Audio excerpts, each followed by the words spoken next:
오늘은 말씀 특강 주기도문 강의 두 번째 시간입니다. 마태복음 6장 9절 이하에 너희는 이렇게 기도하라 주님이 말씀하셨죠. 우리는 중언부언할 때가 굉장히 많습니다.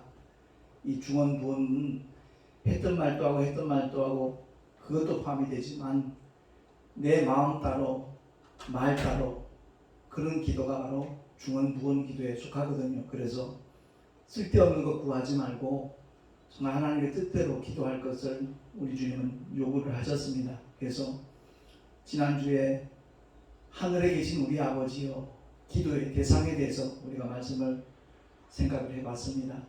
여기서 말하는 하늘은 셋째 하늘, 영원한 하늘, 우리가 영원히 거할 곳 천국을 가리킨다는 말씀을 드렸었고요. 그리고 아버지와 자녀의 관계를 분명히 밝히고 자녀가 아버지께 요청을 하는 기도가 바로 주기도문이라는 것을 우리가 인식을 해야 되겠습니다. 오늘 두 번째 시간, 이름이 거룩히 여김을 받으시오며. 그렇습니다. 하나님보다 하나님의 이름을 거룩히 여기시는 분, 아끼시는 분은 이 세상에 존재하지 않습니다. 그래서 하나님의 속성이 바로 거룩이기 때문에 그렇습니다. 하나님의 속성, 그러면 사랑과 공의에 대해서 말씀들을 많이 하죠.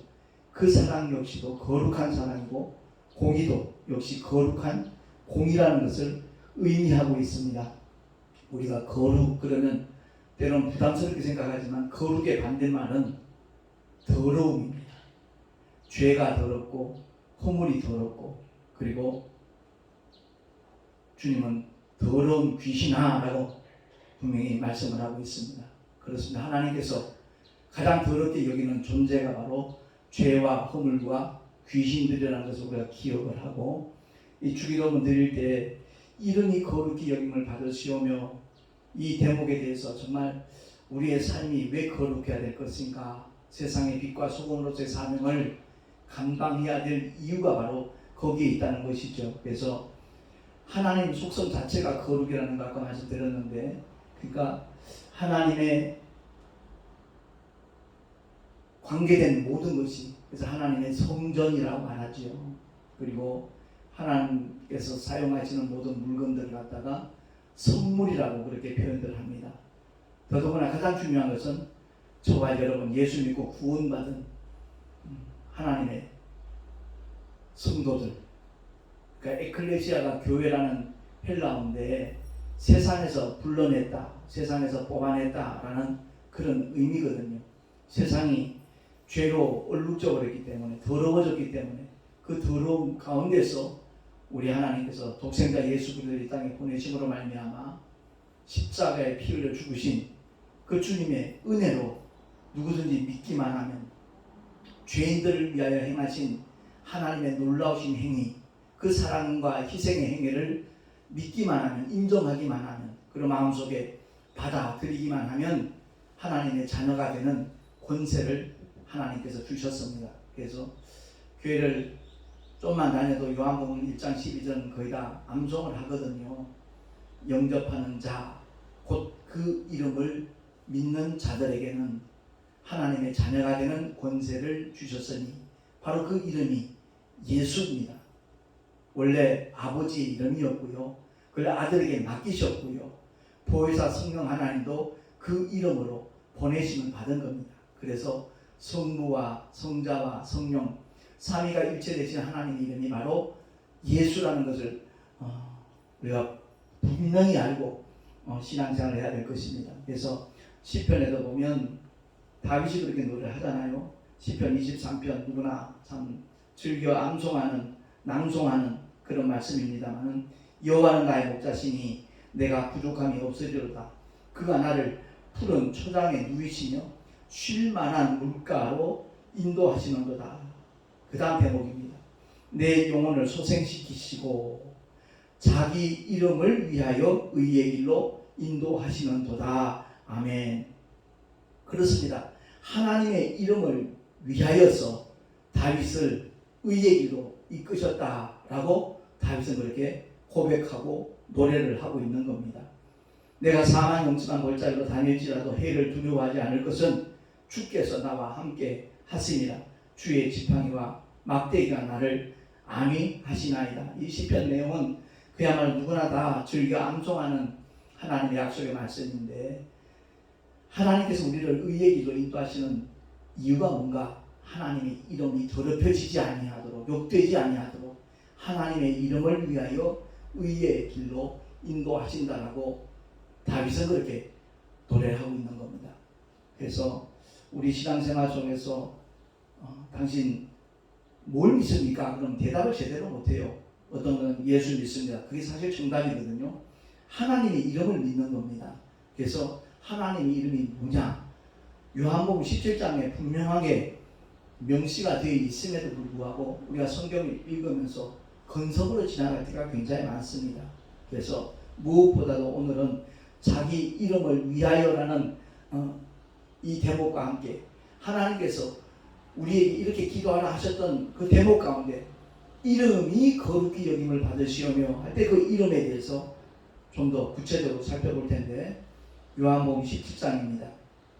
6절에 보면 세상 중에서 내게 주신 사람들에게 내가 아버지의 이름을 나타내었나이다. 아멘.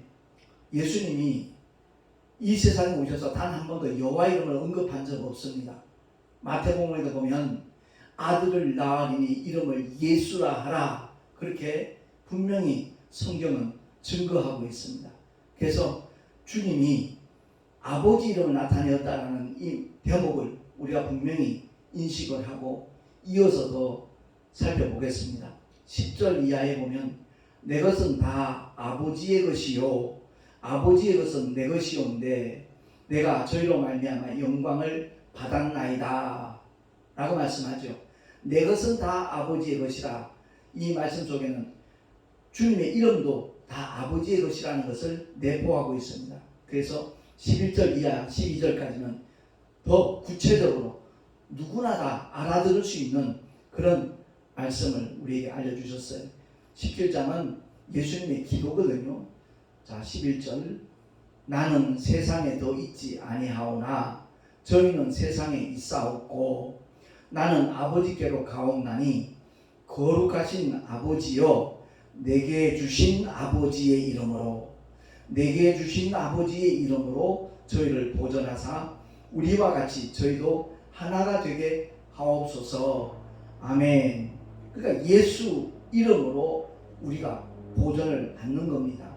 구원을 받는 것이고 죄사함을 받는 것이고 하나님의 자녀가 되는 권세까지 얻는 것이 바로 예수의 이름을 믿기 때문에 그렇습니다. 연이어서 12절에 보니까 내가 저희와 함께 있을 때 내게 주신 아버지의 이름으로 저희를 보존하와 지키었나이다. 그 중에 하나도 멸망치 않고 오직 멸망의 자식뿐이오니 이는 성경을 응하게 함이니이다. 아멘. 차라리 나지 않았으면 좋을 뻔한 존재 있죠. 가룟 유다를 가리키는 겁니다. 주님을 배반하는 자. 누구든지 주님께 오면요 하나도 잃어버리지 않는 것이 하나님의 약속이에요. 하나님의 능력이고요. 또한 하나님의 사랑과 은혜입니다. 그러나 본인이 싫다고 믿음을 저버릴 때는, 예수 이름을 하찮게 여길 때는 주님은 더 이상 애걸하지 않습니다. 주님은 더 이상 책임지지 않습니다. 그렇기 때문에 우리가 어떤 믿음을 갖고 있는가, 어떤 결단을 하는가, 그건 굉장히 중요합니다. 그래서 요한복음 11장 마지막 절에도 보면 주님이 이렇게 말씀하거든요. 내가 아버지 이름을 저에게 알게 하였고 또 알게 하리니, 어떻게 해요? 성령을 보내셔서 계속 예수 이름을 알게 하시겠다는 겁니다. 이는 나를 사랑하신 사랑이 저희 안에 있고 나도 저희 안에 있게 하려 함이니이다. 아멘. 나시기 전에 주신 이름, 그 이름 예수입니다. 이 만유의 가장 뛰어난 이름이라고 사도 바울은 그렇게 고백을 하고 있지 않습니까? 그렇습니다. 빌립보서 2장에 보면 그 말씀이 나오거든요.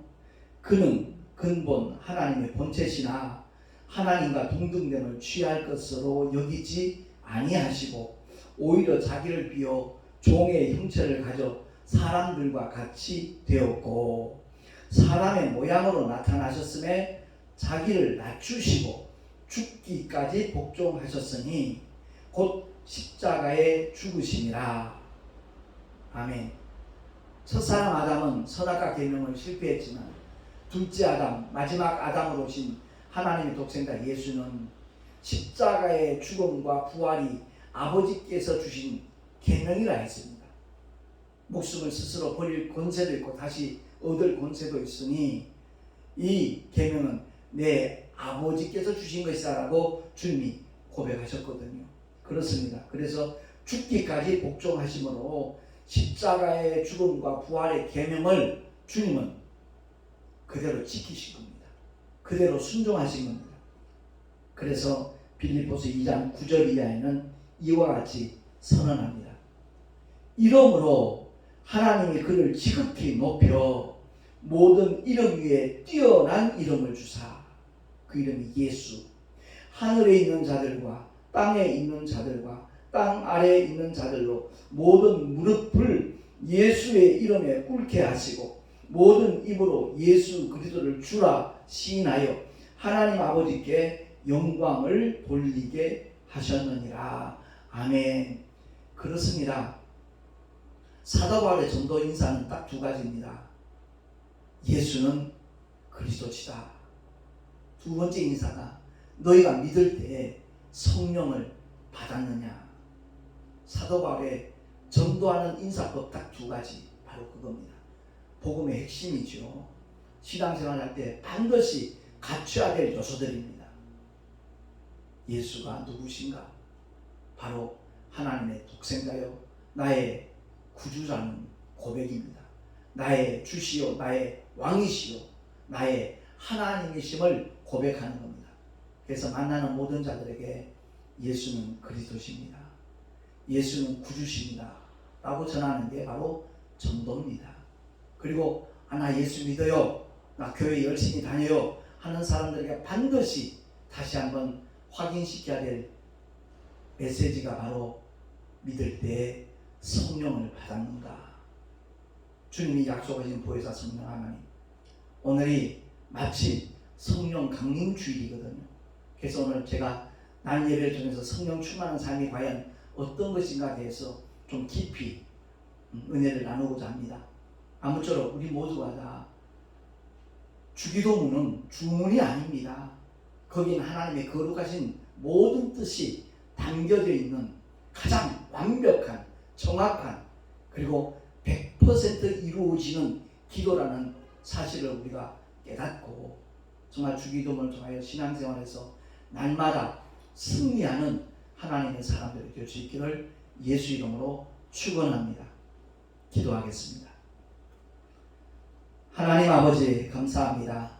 오늘도 주님이 이렇게 기도하라 말씀하셨는데 그 기도에 담겨져 있는 하나님 아버지의 거룩하신 뜻, 심오한 뜻이 무엇인가 하나하나 살펴보게 되었습니다. 아버지, 주의 이름은 거룩하십니다. 주의 이름이 거룩히 여김을 받으셔야 됩니다. 그러하기에 우리의 삶이 변화되어야 될 것이고 말씀과 함께 동행하는 그 말씀에 순종하는 삶이 펼쳐져야만 되는 줄로 믿습니다. 우리의 힘으로, 우리의 의지로, 우리의 노력으로 불가능하기에 주님은 우리에게 정말 믿는 자들에게 약속하신 보혜사 성령 하나님을 보내주셨습니다. 우리 모두가 교회 열심히 다니는 것으로 만족하지 말고 옛사람을 십자가에 못 박아버리고 정말 주 예수 이름으로 보내심을 받은 보혜사 성령 하나님을 환영하고 모셔드려서 성령께서 이끄시는 대로 순종하며 나가는 하나님의 사람들로 살아가게 하여 주시옵소서. 온전히 주님 손에 모든 것을 의탁하옵고 우리 구주 예수 그리스도 이름으로 감사하며 간절히 축복하며 기도하옵나이다. 아멘.